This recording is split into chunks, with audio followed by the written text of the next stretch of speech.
Hello YouTube, this is Tammy Pie and I'm back with another video. I'm gonna try something and hopefully this works. So I just recently got a haircut, which I'm not sure about, so I'm trying to do face down today. And I have these great decks from Stacy Williams-Ing, the Southern Botanic Oracle and the Southern Gothic Oracle, which I've just mixed together. I put them both in the same bag, and because they're both by the same artist and of similar theme, they really do go together. And then I also have the Rhythm and Soul Tarot, which I'll start going through if I run out of these cards. But this is going to be kind of a long thing. This is going to be a VR to Lennan Smith. She did a video recently called Feral Motherhood, and it was a look at the book and movie NIGHTBITCH, which is streaming now on Hulu. And I had kind of discounted the movie. I didn't like the idea that the Amy Adams character would become a dog instead of a wolf, because I love werewolf movies. Okay, so recently Robin of Robin's Reflections mentioned how she, I think it was in the end of year tarot tags, she would like to see more werewolf decks. Me too. I'd like to see more werewolf movies. I am always here for the werewolf.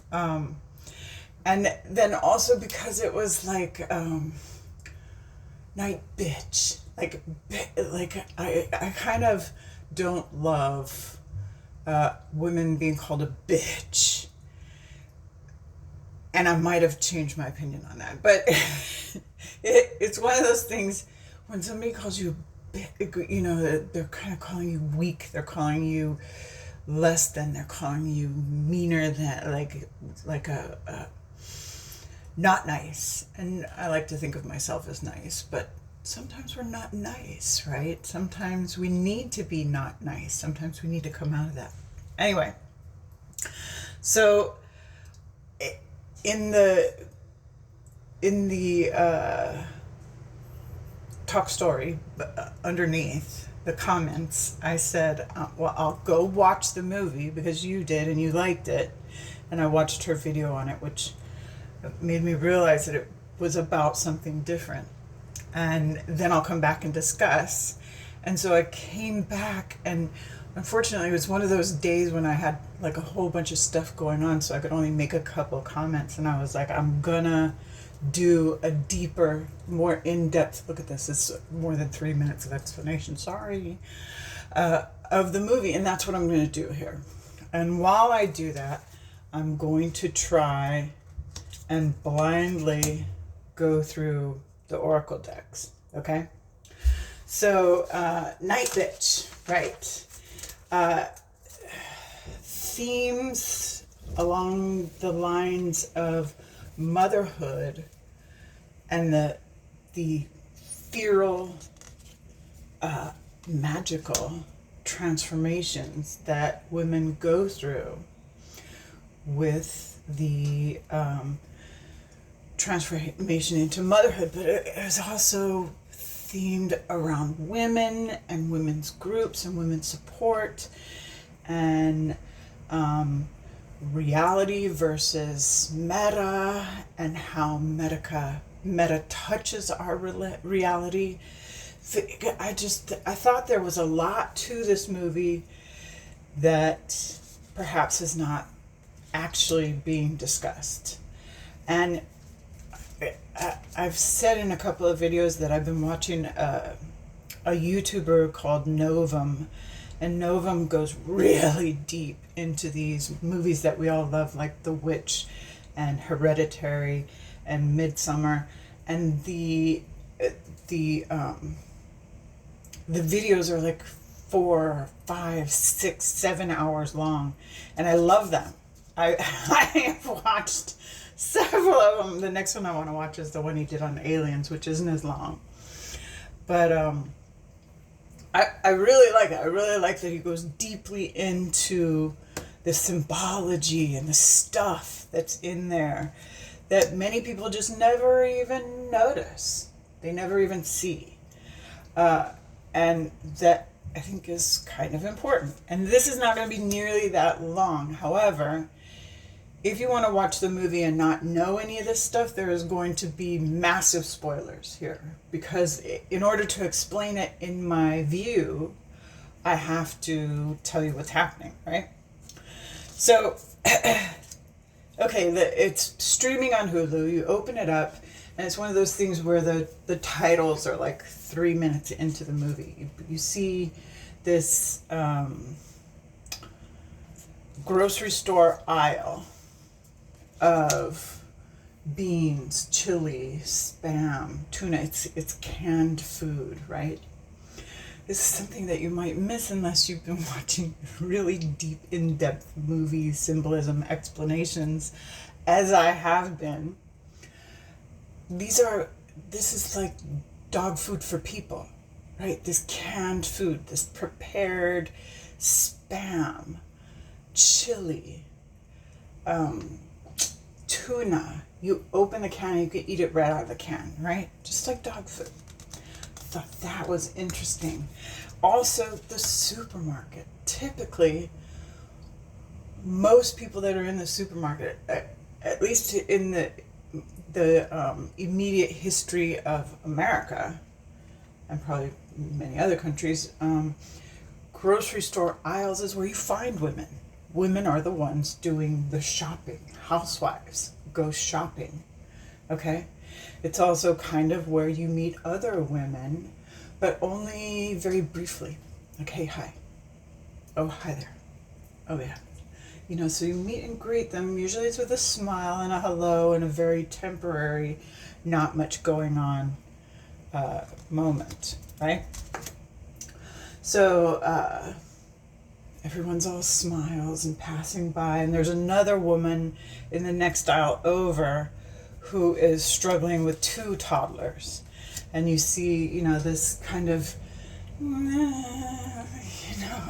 they're struggling with them, but they keep going on. And this is where the main character's friend, Sally, appears. And all smiles. She's visiting her mom's for the weekend in from the city. And here's where you're introduced to the fact that in the past, the main character had been an artist who showed in her own gallery, and this woman took over her job when she became a mother to this little boy. And she's like, you know, that very kind of surface level friendliness. And don't you just love getting to stay home with them? It must be so wonderful to be, you know, and she kind of, you see the mask kind of fall. And this is the first time where you get this unspoken speech. And you realize pretty quickly that she isn't really actually speaking. This is all in her head.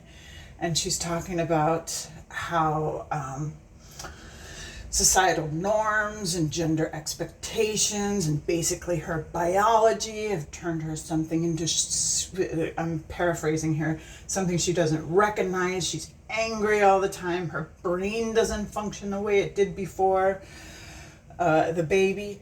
And I'm dumb now. And this is an important statement. I'll never be smart, happy, or thin again. And once again, the friend just looks at her like she very surface smiley. There's nothing, and she repeats, "Don't you just love getting to stay home with him? It must be so wonderful." And she goes, "Oh yeah," as if the previous statement where she's talking about having been completely transformed had never happened, as if that hadn't happened. I like, and I have felt this way before, where something I said, actually said out loud, was completely not heard, like totally dismissed by the crowd because they didn't get it. They don't want to hear it. It doesn't enter into their sphere of reality, so they just ignored it completely and kept talking. So it's this interesting, like, liminal space. You're not sure if she said it out loud, right? But she didn't. And then she says the acceptable thing. Oh, I love being a mom. And so the girl gives her the supportive smile. Like, okay, that's acceptable. And then the title comes on, Night Bitch, right? And then you hear, kind of in the background, her little boy say, I'm gonna eat you, which I think is also so telling. It's so werewolfy, right? I'm gonna eat you, but also the baby has kind of destroyed the woman she once was, and that comes up again too. So she's like feeding her time, and this is like a time montage. You know, you can tell that it's day after boring day. She's feeding her child and playing with her child, and the hash browns and butter in the black skillet, right? That cast iron skillet, which is symbolic of a mother's love and a mother's patience, and how they do things over and over and over, just this repeated kind of banal existence, cooking over and over and over, and the pan just becomes stronger and kind of more beautiful. A really well-seasoned cast iron pan is kind of beautiful, right? In its blackness and its utilitarianness, right? Oh my God. Anyway, so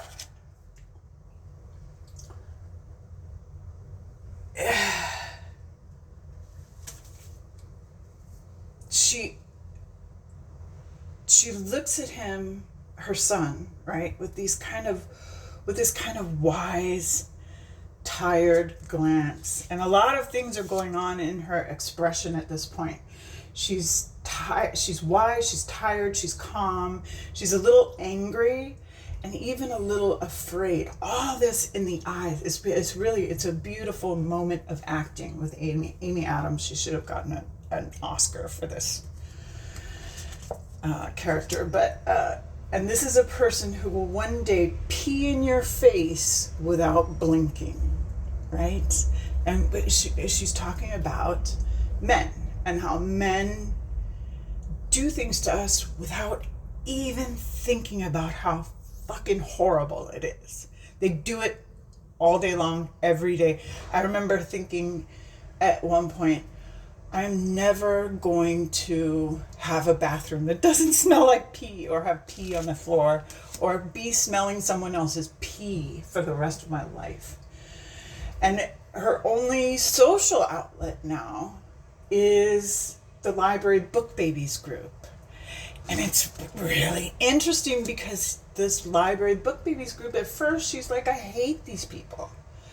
She has no respect or empathy for these women, other women who are also going through the same thing as she's going through, but she doesn't want to have anything to do with them. She thinks she's a little better than them even, right? Like, just to be friends with someone just because they also have a toddler, what a tedious thing.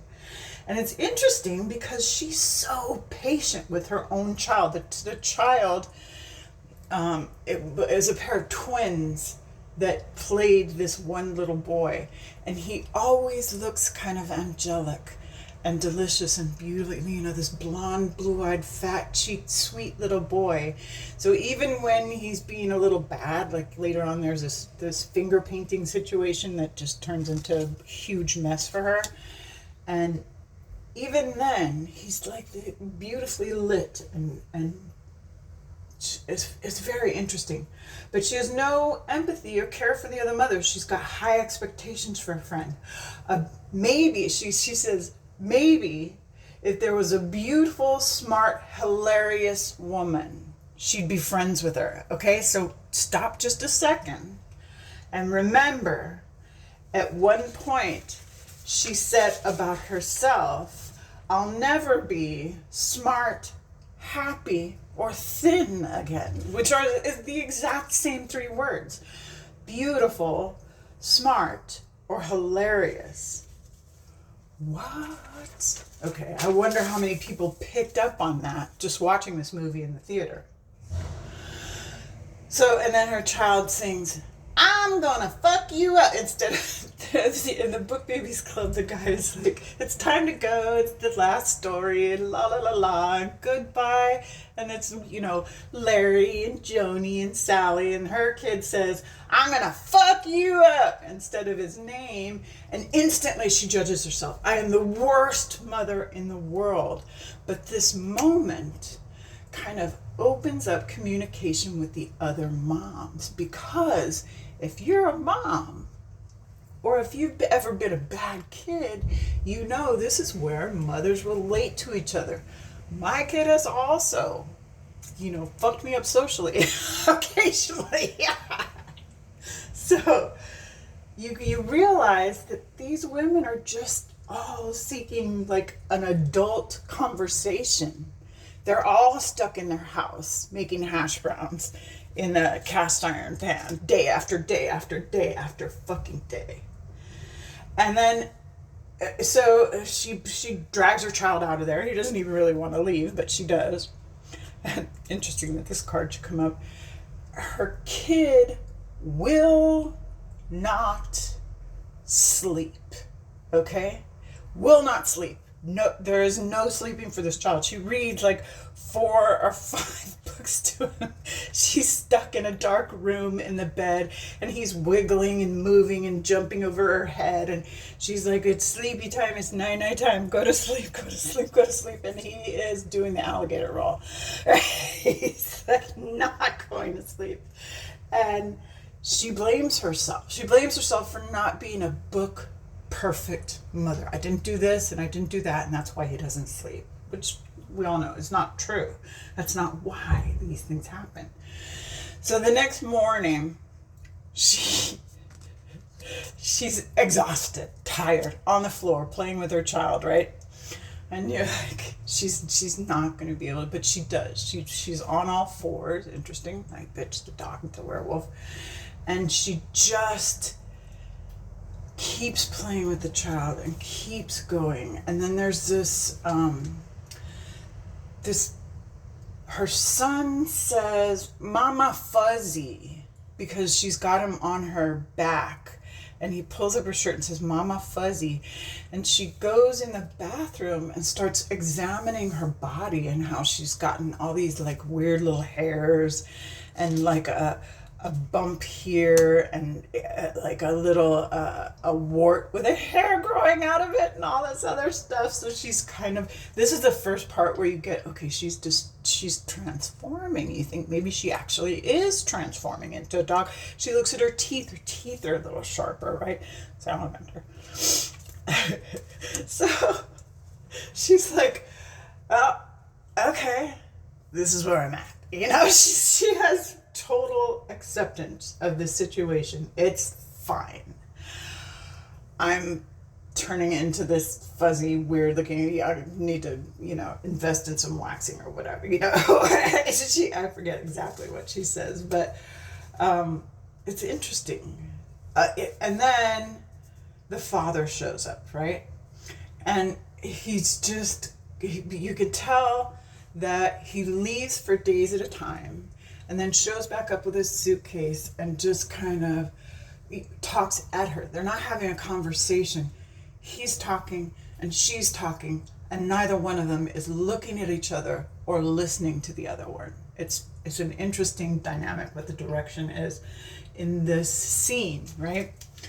So, and that this happens all the time. People who are married in every way, sometimes they just they automatically do these things, right? They don't really talk to each other. They don't address the actual problems that are happening. And at one point he goes, I swear, It's like they don't even realize I have a life. And she kind of stops, and you realize that there's like a deeper thing going on there. Like, he doesn't realize that she has a life. He doesn't care. He doesn't even think about it. It doesn't even enter into his mind at all. He assumes that she's perfectly happy doing what she's doing for him.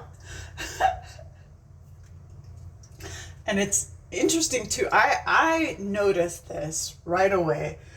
The husband is like, he could be an attractive man, but he keeps doing all this kind of gross, sweaty, borderline dirty stuff. Like in this next scene, he's like sticking rolled up Kleenex up his nose and cleaning his ears out with a Q-tip right in front of her. Like, Q-tips are sticking literally out of his ears. Kleenex is sticking literally out of his nose. This is so not attractive, right? There's the dog. And she is in the bathroom with him, and he's getting kind of loud, and she goes, "If you wake him up, I will rip your throat out." Which I have also felt this, like, I just got this child to sleep. Do not fuck around and make a stupid noise, or I will kill you after all I've been through, right? This is the one moment when I can pee without somebody, okay? And again, it harkens back to that werewolfy thing, right? And then, so,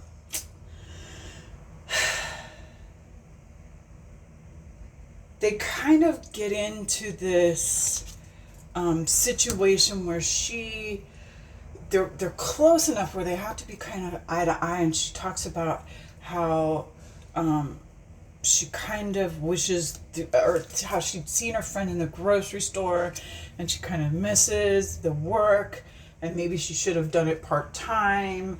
And they talk about how her going to work part-time, all the money would go to a sitter, and how would that be useful to them, and the earnings versus the payout of the sitter thing. And she finally says to herself, well, I should be grateful. I should be grateful that I have the ability to, I guess that her husband makes enough money that she is able to stay home with her kid, all day, every day.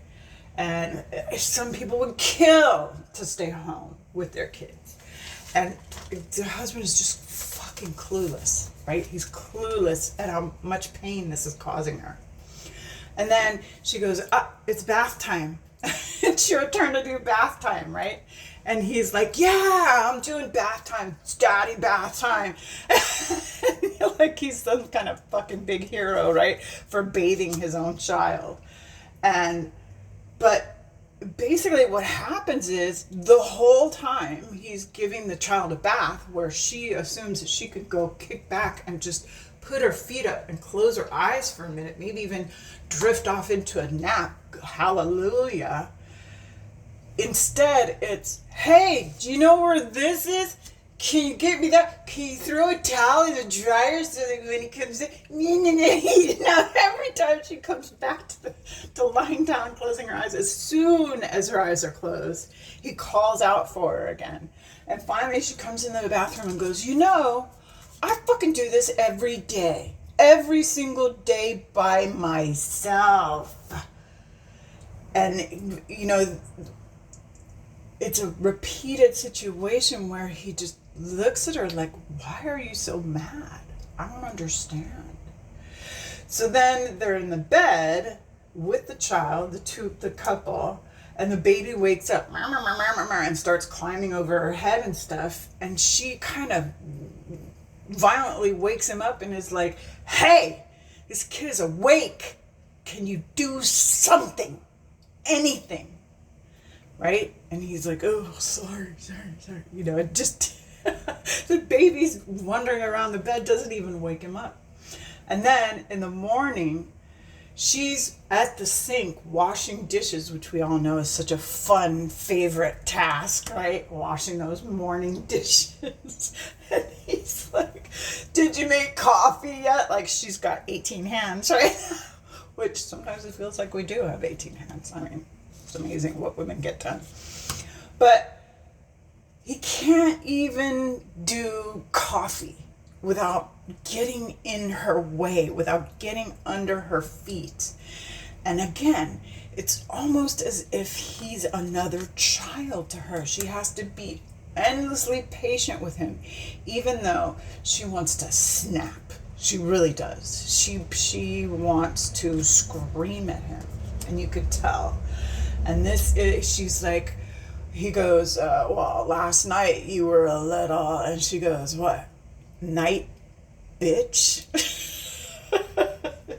So then, the scene flashes to him leaving again with his suitcase in the taxi cab, right? So gone once again. She's home all by her fucking self. And but before he walks out the door, he gives her this stupid, flaccid little fucking shitty speech of, well, maybe if you scheduled things a little better, and happiness is a choice, and it makes you, she has this moment, where she imagines slapping him across the face a couple times, and you want to reach into that screen and slap his ass and just be like, fuck. How can you be so without empathy, right? So the next day, she's in the park with a little boy, and the dogs kind of come out of nowhere and surround her while she's sitting by the sandbox.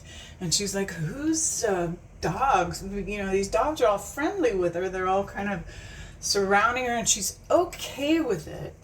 But it's like, whose dogs are these? And they smell like strawberries. The dog smells like strawberries. That's important. Comes up later in the movie. Okay? And so the kid and the mom run around with the dogs. And she's lying on the ground, and the light is kind of shining on her face. And you get this kind of moment of nostalgia. She looks young and like she's remembering stuff, and this is the first time where she flashes back to her mother singing in the choir, and it looks like her mom was like maybe like a, what are they called, the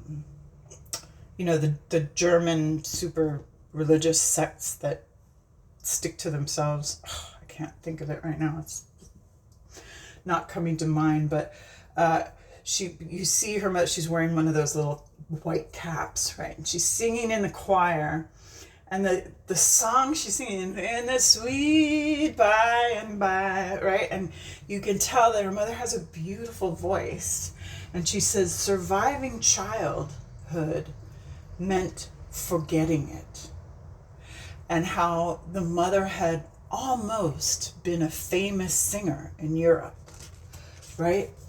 And which is interesting, because they're at it, the sweet by and by, like, go ahead and put up with all this shit that you got to put up with, because after you die, you'll go to heaven and everything will be fine.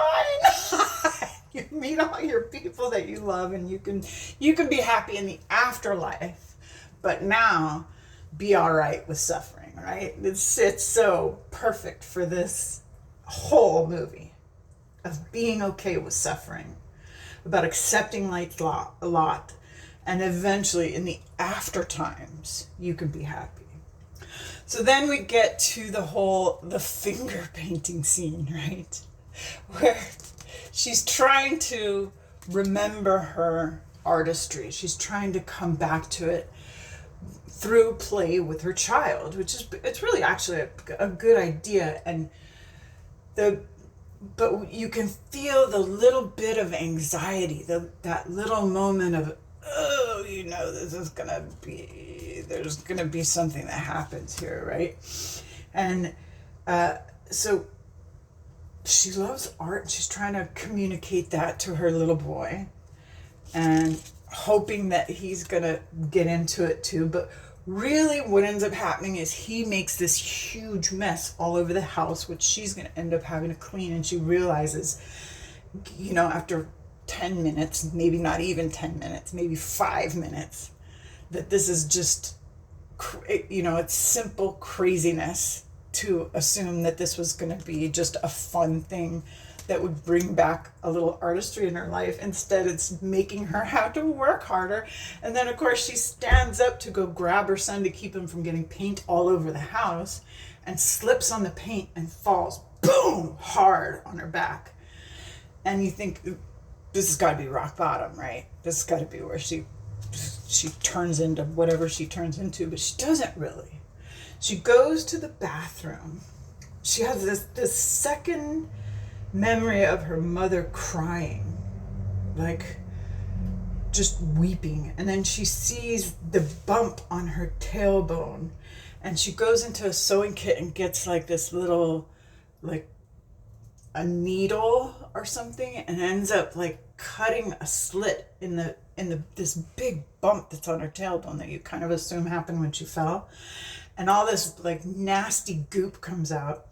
And when Lennan was talking about this, she said that in the book, which I didn't read, I just saw the movie a couple times, but in the book it was much more gruesome, but it's gruesome enough. So if you have that kind of problem, but she then pulls out a long hairy tail from her tailbone.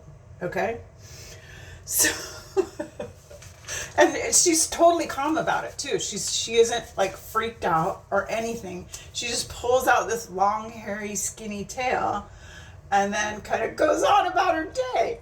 And then you see her in, I guess, a back room in her house, pulling out like her old work and her old press clippings, and she remembers her. And it's interesting because her press clippings were talking about how great an artist she was, and the sketches are really beautiful. And she remembers her grandmother working in the kitchen, and her grandmother is obviously like an old healer, but it's like a little witchier than healing, because she opens an old grimoire that she has with her art stuff, and it's wrapped in material, and she opens it up, and there's like a recipe on one side which definitely had comfrey and gunpowder. So it's not just recipes, baby. This is like some stuff, right? And then on the other side, there's like a sigil with a six-sided star and a square and a bunch of like symbology. And you think, okay, there's like some magic going on here, right? So it's like this constant back and forth of reality and meta, which she remembers stuff like from her past. And like this grandmother, she pulls something out of a jar, and it's a bug, it's a dried bug, and then a chicken foot goes in the pot, right? And she's obviously trying, I think what she was trying to do is create a spell so that her daughter wouldn't be so sad, right? Because she could see that her daughter was just dying inside. So anyway, then the dogs bark in the night. She goes to the door, and they're sitting there waiting for her, paying, attention to her, like waiting for her to say something or do something. And the next day, butter in the pan, hash browns in the cast iron pan, and her face has changed a little. There's a little more going on. It isn't just that dead look anymore. And then her son comes running back from the doorway with a dead mouse in his hand. And this leads her to the door where she finds this pile of animal carcasses, right? So in the night, the dogs have brought all these dead animals to her door.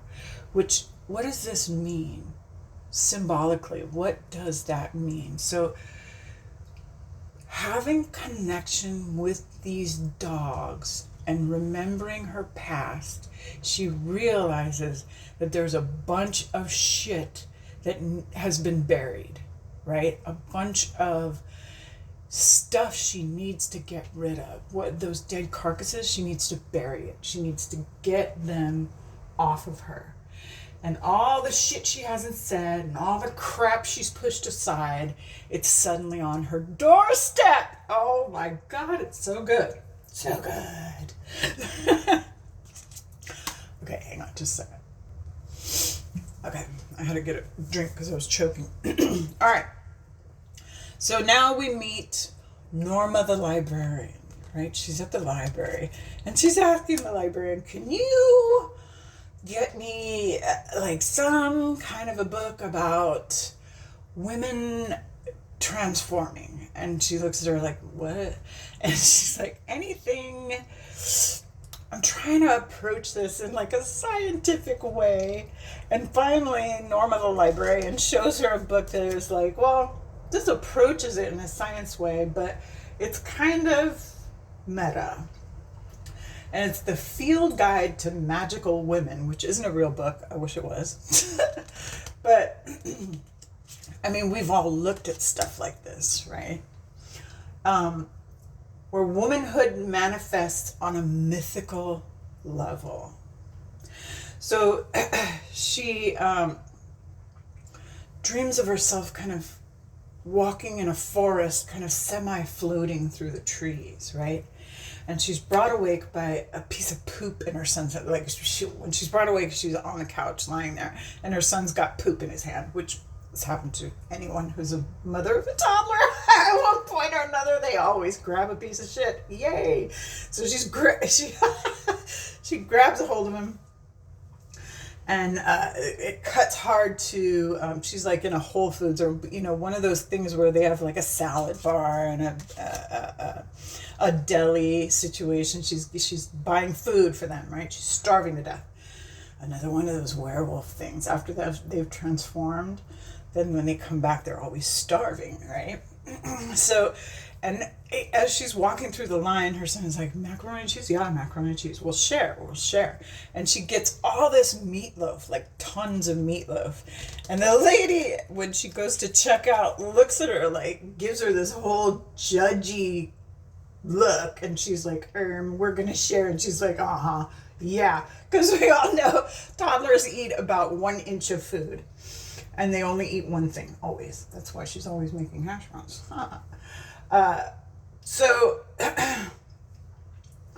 And it's interesting because, men don't get that judgy look from anyone. If a man goes through a line and asks for meatloaf, people will give them a lot because they assume that they need a lot to do all their hard work. What about the hard work that women are doing? Anyway, so they're sitting at this table and they're like pretending to be dogs, and she starts eating the meatloaf as if she were a dog. And then everyone in the store starts like, oh my God, because it gets kind of gross, right? She's sticking her whole face in this like pile of meatloaf. She's like, whoa. And then Norma walks up to her, and she's like the only one who is like, yeah, I used to pretend to be a dog with my son too, right? So if she stays in the mommy lane, if she just bees a mommy and does all the right mommy things, people are nice. But if she does anything weird at all, people freak out and look at her like she's a crazy person, right? So there's like this really fine line of where do people think you're nuts and start doing, like saying shit to, like you start to think, what if the husband thinks she's crazy? So Norma's the only supportive person in this like little bit of the movie. And she has this imagined conversation with Norma. What happened with you and your son? Tell me all about it. But then there's like this hard cut where she's in the bathroom again. And now she's sprouted 6 nipples on her torso. So again, she's transforming. But it's like this slow transformation. And you think she is actually going to turn into this animal, right? And again, her husband is helpless and thoughtless. She's in the shower. She's just gone running with the dogs, and when she comes back to the shower, she's all dirty and muddy, but like obviously really like jazzed, like happy. And he's like, the milk is gone. How could you not notice the milk is gone? And she's like, well, I've been to the store 3 times with the child and been cooking and cleaning and not sleeping and bathing and doing all this shit by myself. And obviously, if I had known there wasn't milk, I would have gotten milk, but I didn't. So you can get your ass to the store with your son while I take a shower. Okay? And he's like wounded, absolutely wounded every time she's angry. And again, here she's putting the baby to bed, and she comes out into the living room, and he's playing fucking video games, right? She's exhausted, and she imagines growling and attacking him. And again, you feel like she's going to turn into this werewolf or were-dog. Instead, she says, could you put him to bed for fucking once? It's your turn to do fucking night time. I've done it every day for 200 years. It's so funny. And her husband is like, he's like, so you want to fool around? And she's like, oh, hell no. And he's like, he's so super defensive and does not understand the fact that she is constantly being eaten alive by this child, right? Oh my God. I keep forgetting to change the card because this is so fun. So she's reading the book about magical women and the mythologicalness of them, and how they're both creative and savage, kind of like,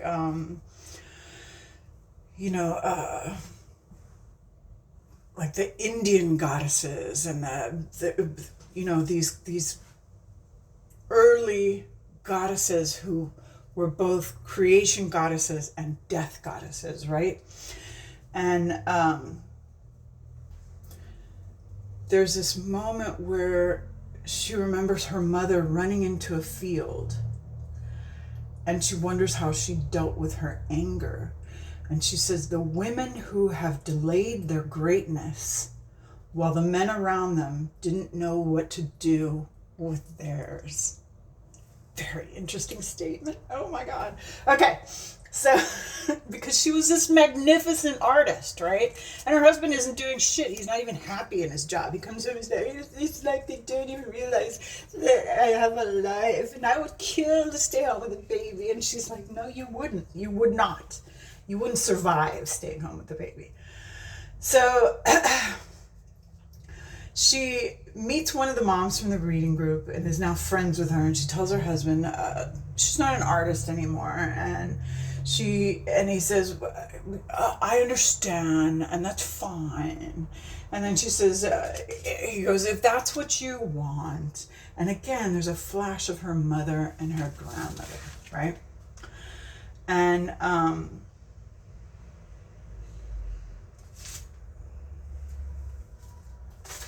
where am I? Okay, so she finally goes outside onto the lawn and begins to dig.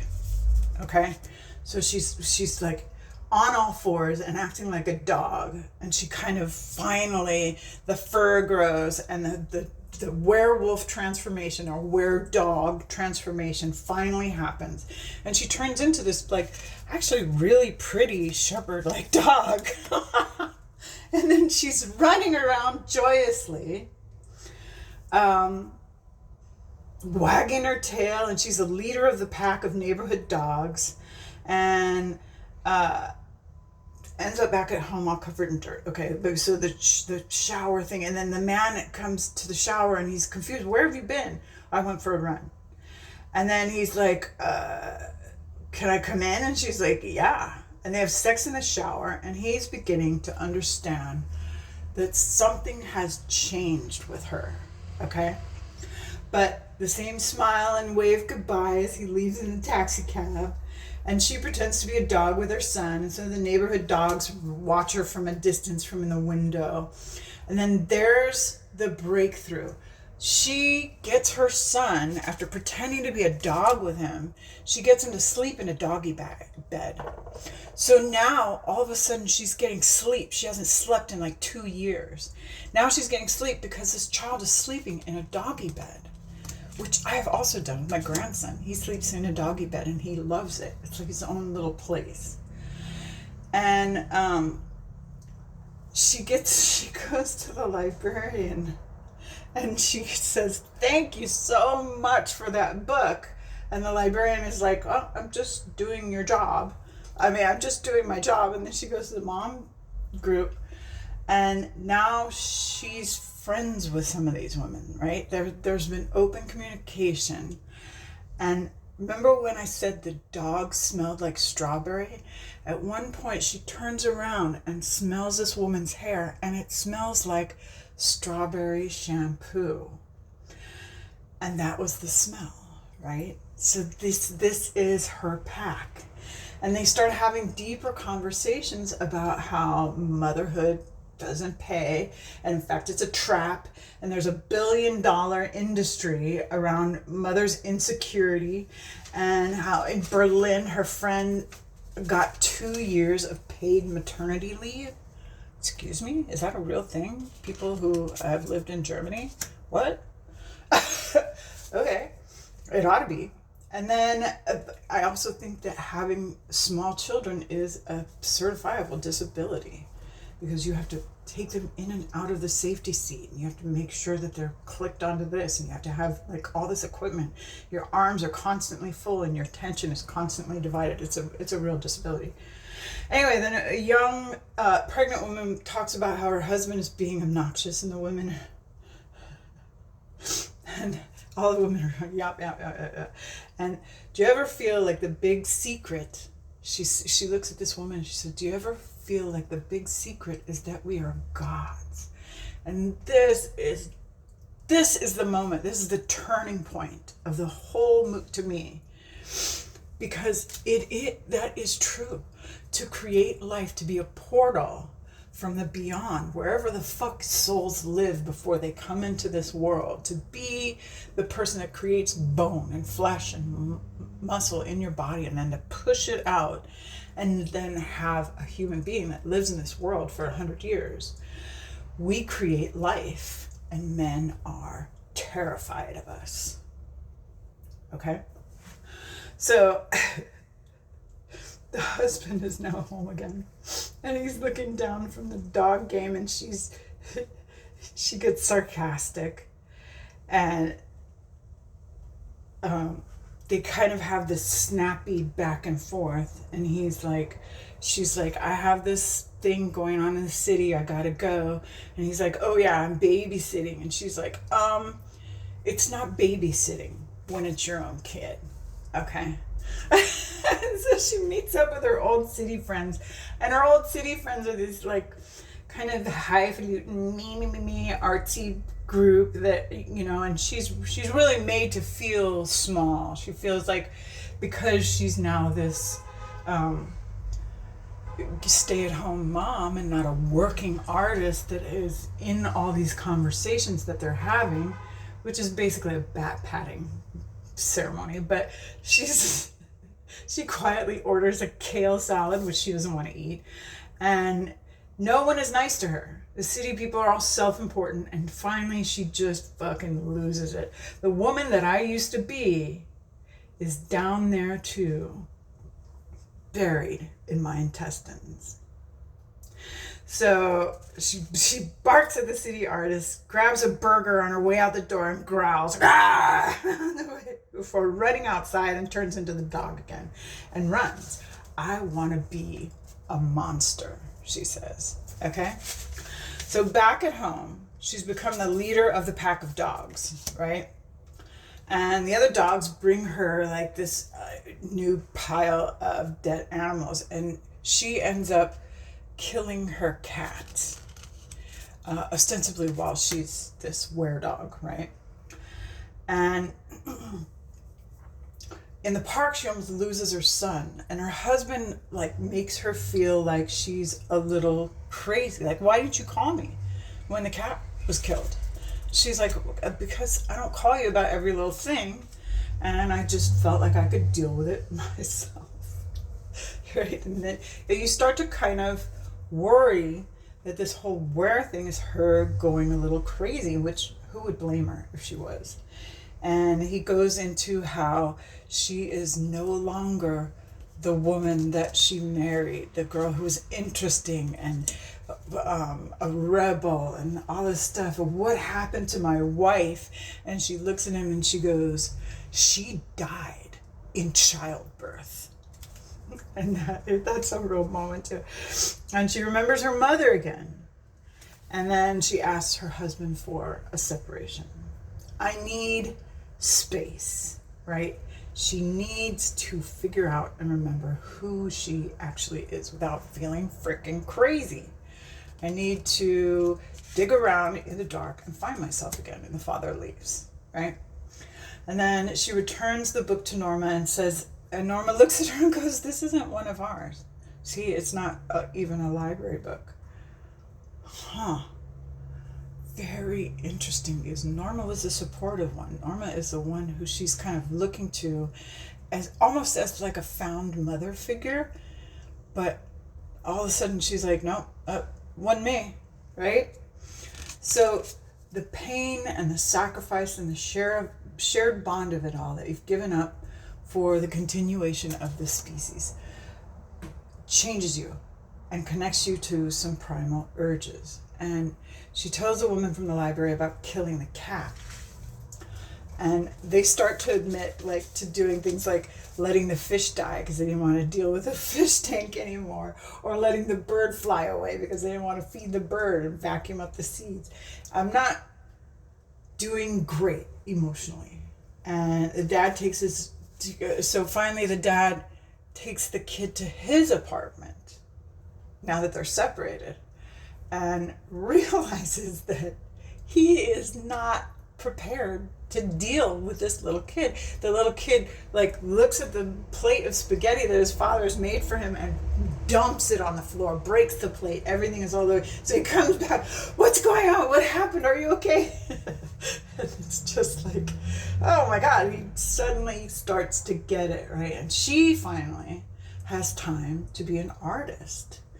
And so she starts to paint and she starts to create, and it's amazing. And then you hear the howling of the dogs, and she's happy to see her son, but the father begins to really embrace fatherhood. Like, I don't know what happened in our culture where fathers don't get to be they don't get to be nurturers. They don't get to spend time with their kids. And she begins to feel the focus and excitement of her artistry again, right? And he talks about how he went to the park and he felt like he had kidnapped his own child. You know, they're in the park, there's all these sad men, divorced dads, the way we're unable to understand what they do. And so she's with her son, and she holds her son and she goes, I love being your mom. And she also remembers her mom coming home and telling her that she'll never leave her, right? Which is kind of cool. It's this moment. And while the dad is gone, she's created this amazing art show. And he has learned to be a real fucking father, right? And I think they're in the library. I forget exactly where this happens, but a child's first act is violence against the woman who created it. Yet still, the mother loves the child with the most powerful love in the universe. Motherhood is not sunshine and baby powder. Motherhood is brutal. All right? Holy shit. Okay. So all of her pack of library moms are around her. You know, she's got this artist opening, and the show is amazing, and the city artists come in to see the show, and their opinion is meaningless to her. She's kind of happy that they showed up, but the one that she cares about her opinion is Norma. And then the other neighborhood moms, the reading moms from the library, they're all in these paintings. The show is beautiful. It's amazing. And so the couple gets back together, which I don't know if I would have put that in this movie. I am not certain that I would have gone there. But okay, they want it to be a happily ever after thing. Couple gets back together because he realizes his weakness, and interestingly enough, in the movie they have now made this actor look a little more palatable. He's not as sweaty and nasty as I thought he was in some of the other scenes, and then that he understands that her power is in her art, right? And then they move on to a scene where she ends up having another baby, a little girl, and you see her in labor, and the midwife is telling her, you were built for this, you were made for this. And you know, mothers that have gone through labor know that they get to a point where they're like, I can't do it, but you can do it. And honestly, you can do anything. We are goddesses, right? Oh, that's the last card I pulled. Cool. Okay, so we only got through the oracles. I'll do a walkthrough of the other deck and some other stuff at another time. But thank you for coming.